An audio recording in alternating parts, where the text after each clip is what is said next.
Bapak Ibu guru hebat se-Kabupaten Ngada, izinkan saya untuk berbagi praktik baik di SDK Olabolo berkaitan dengan pembelajaran berdiferensiasi. Sebelumnya kita mengenal dulu apa itu pembelajaran berdiferensiasi. Jadi pembelajaran berdiferensiasi itu adalah pembelajaran yang mengakomodir kebutuhan belajar murid. Dengan menerapkan pembelajaran berdiferensiasi, guru memfasilitasi murid sesuai dengan kebutuhannya. Nah, ada 3 strategi yang dibangun di SDK Olabolo, namun pada kesempatan ini saya ingin berbagi lebih pada strategi 1, yaitu melakukan asesmen diagnostik untuk memetakan kemampuan belajar murid. Strategi pertama ini kami lakukan dengan 2 cara. Cara pertama yaitu membuat profil belajar murid yang di dalamnya itu ada nama siswa, kelas, nama ayah, nama ibu, pekerjaan orang tua, alamat, jarak rumah ke sekolah, hobi, cita-cita, kondisi kesehatan, kemampuan membaca, kemampuan menulis, kemampuan berhitung, tinggi badan, berat badan, dan beberapa catatan penting dari murid yang bisa kita buat. Jadi ini hanya merupakan contoh. Bapak Ibu guru di sekolah bisa mengembangkan, bisa menambahkan lagi beberapa item yang bisa dijadikan sebagai bagian dari profil belajar murid.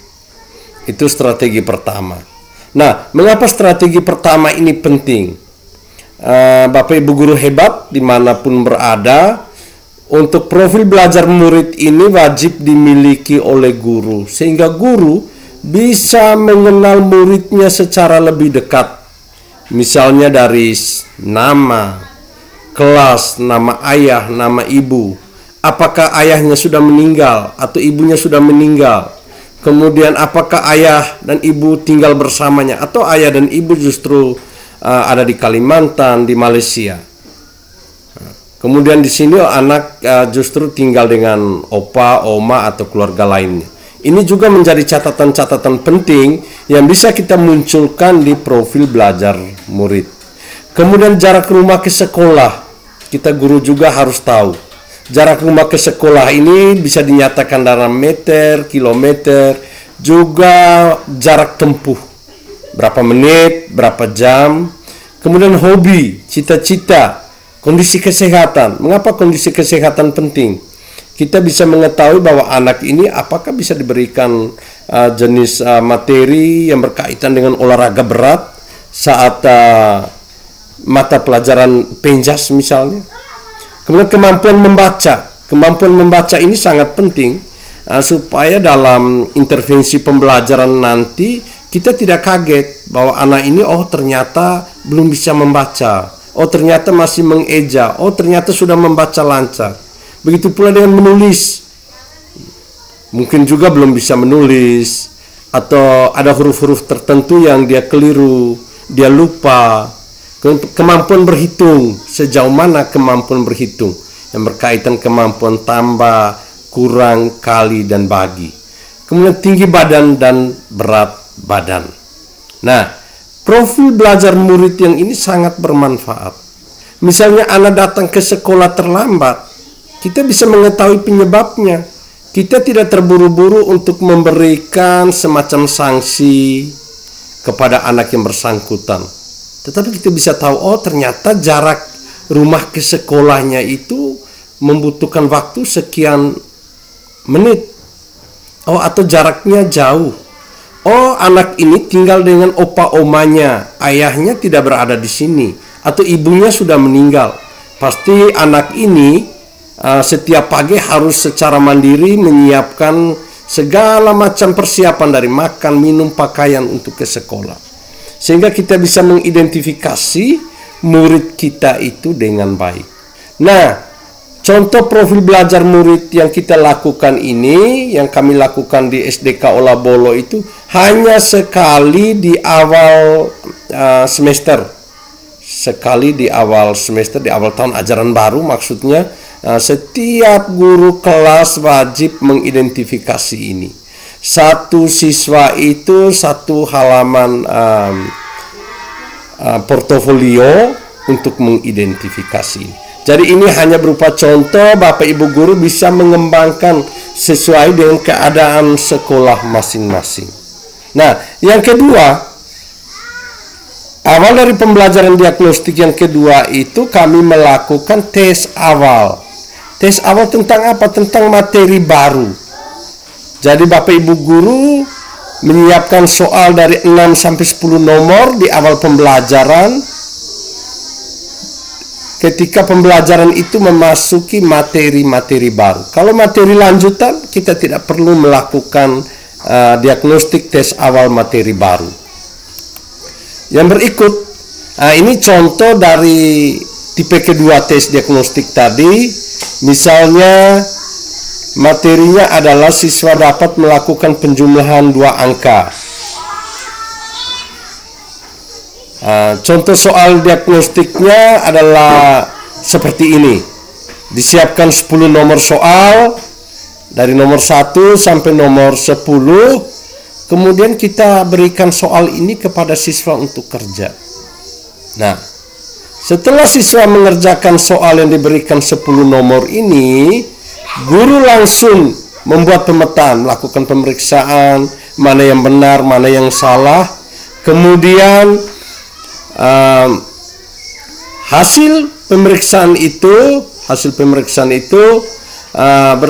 siswa dikelompokkan menjadi 3 kelompok besar, yaitu siswa dengan pemahaman utuh, kemudian siswa dengan pemahaman sebagian, dan siswa yang belum paham. Siswa dengan pemahaman utuh itu jika semua soal yang ada di depan ini dikerjakan semua dan dijawab dengan benar. Kemudian siswa dengan pemahaman sebagian adalah dari soal 10 nomor ini dia hanya benar 5, kurang lebih sebagian saja, 5, 6, 7 ke atas sampai 9. Itu siswa dikelompokkan dalam pemahaman sebagian.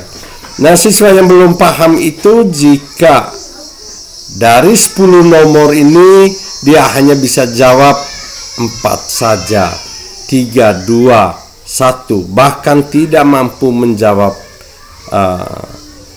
dengan baik. Jadi itu yang bisa kami jelaskan.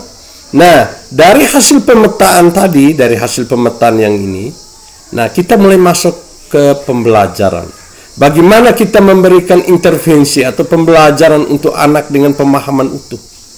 Bagaimana strategi kita untuk melakukan bimbingan kepada anak dengan pemahaman sebagian? Dan bagaimana kita melakukan bimbingan untuk anak yang belum paham?